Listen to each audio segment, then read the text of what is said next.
വേദാന്ത ബ്ലോഗ്സിലേക്ക് എല്ലാവർക്കും സ്വാഗതം. Cricket champions trophy India നേടി. പക്ഷേ 2000-ൽ ഇന്ത്യയിൽ നിന്ന് ന്യൂസിലൻഡ് ചാമ്പ്യൻ ട്രോഫി കൊണ്ടുപോയി. അപ്പോൾ ആ ഒരു കാലഘട്ടത്തിൻ്റെ പോസ്റ്ററും പരസ്യം കണ്ടപ്പോൾ ഒരു ചെറിയൊരു ഓർമ്മ വന്നു. അപ്പോഴാണ് ശ്രദ്ധിച്ച ആ ടോപ്പിക്കിനെ കുറിച്ച് ഒരാളും വീഡിയോ ചെയ്തിട്ടില്ല. എന്തായാലും 90s കിഡ്സിൻ്റെ ഓർമ്മകളിലേക്ക് ഈ വീഡിയോ എത്തും. അതുകൊണ്ട് തന്നെ വീഡിയോ വലിയ പ്രിപ്പറേഷനൊന്നും ചെയ്യാതെയാണ് എടുക്കുന്നത്.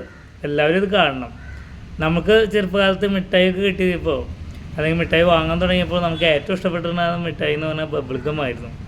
അന്ന് ബൂമറും ബിഗ് ബബിളും ഒക്കെ അത്യാവശ്യം നമ്മുടെ നാട് ഭരിച്ചിരുന്ന കാലഘട്ടം. അതിൻ്റെ ഇടയിലേക്കാണ് ഒരു കാർഡ് ഫ്രീ ആയിട്ട് 1 രൂപ കൊടുത്താൽ ഒരു ബബിൾക്കും ഒരു കാർഡും കിട്ടുന്ന ഒരു ബബിൾക്ക് എത്തുന്നത്. തമാശ എന്നർത്ഥം വരുന്ന ഫൺ, വലിയ തമാശ, ബിഗ് ഫൺ. ആ കാലഘട്ടത്തിൽ ഏറ്റവും കൂടുതൽ കുട്ടികൾ വാങ്ങിയിരുന്നത്, കുട്ടിയുടെ ലഹരി എന്ന് തന്നെ പറയാവുന്ന ഒരു ബബിൾക്കും തന്നെയായിരുന്നു ബിഗ് ഫൺ. അന്ന് നമ്മളെക്കൊണ്ട് ഇംഗ്ലീഷ് അക്ഷരങ്ങൾ പഠിച്ചതിന് ശേഷം ആദ്യമായി ഇംഗ്ലീഷ് കൂട്ടി വായിക്കാൻ പഠിച്ചതും ആ കാർഡുകൾ നോക്കിയിട്ടായിരുന്നു അല്ലേ? ഓർമ്മയുണ്ടാവും. Match, total run, high score, wicket, അങ്ങനെയൊക്കെയുള്ള പല വാക്കുകളും നമ്മൾ പഠിച്ചത് ആ ബബിൾക്കത്തിൻ്റെ കാർഡ് നോക്കിയിട്ടാണ്. ഇനി നമ്മൾക്ക് ഒരുപാട് ഓർമ്മകളുണ്ട്. കടയിൽ ചെന്ന് പുതിയ കാർഡുകൾ എല്ലാ മാസവും അവർ അടിക്കും. അപ്പോൾ പുതിയ കാർഡ് കിട്ടുമ്പോൾ കാർഡ് സെലക്ഷന് വേണ്ടി കടക്കാരൻ ചേട്ടൻ്റെ കയ്യിൽ നിന്ന് അത്യാവശ്യം തെറിവിളി കേട്ടതും അതേ ബബിൾക്കം തന്നെ.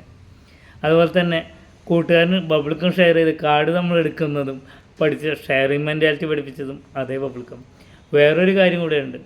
നമ്മൾ ബിസിനസ് ചെയ്യാൻ പഠിച്ചത്, അതായത് ഹൈസ്കൂളിലോ UP-യിലോ LP-യിലാണെങ്കിൽ പോലും ബിസിനസ് ചെയ്യാൻ പഠിച്ച് കാർഡ് എക്സ്ചേഞ്ച് ചെയ്യാൻ പഠിച്ചതും ആ ബബിൾക്കത്തിൻ്റെ കാർഡ് വെച്ചിട്ടാണ് അല്ലേ?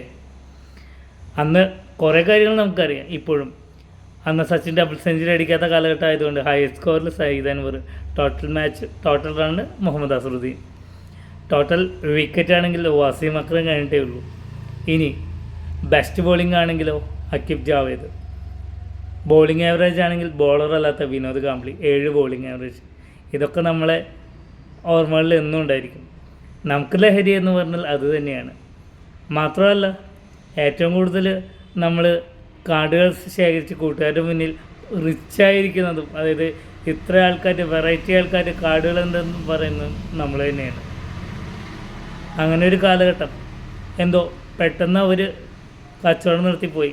ക്രിക്കറ്റിന് പ്രാധാന്യം കുറഞ്ഞതായിരിക്കാം, അല്ലെങ്കിൽ അന്നത്തെ കാലഘട്ടത്തിൽ ക്രിക്കറ്റ് കോഴവിവാദമൊക്കെ ആയതുകൊണ്ടായിരിക്കാം. എന്നാലും ഓർമ്മകളിൽ എന്നുകൊണ്ടായിരിക്കും അതേ bubblegum, big fun. Big fun നല്ല ഓർമ്മകളുള്ള എല്ലാ സുഹൃത്തുക്കൾക്കും ഇത് കാണുക, ഷെയർ ചെയ്യുക. അപ്പോൾ നന്ദി, നമസ്കാരം, താങ്ക് യു.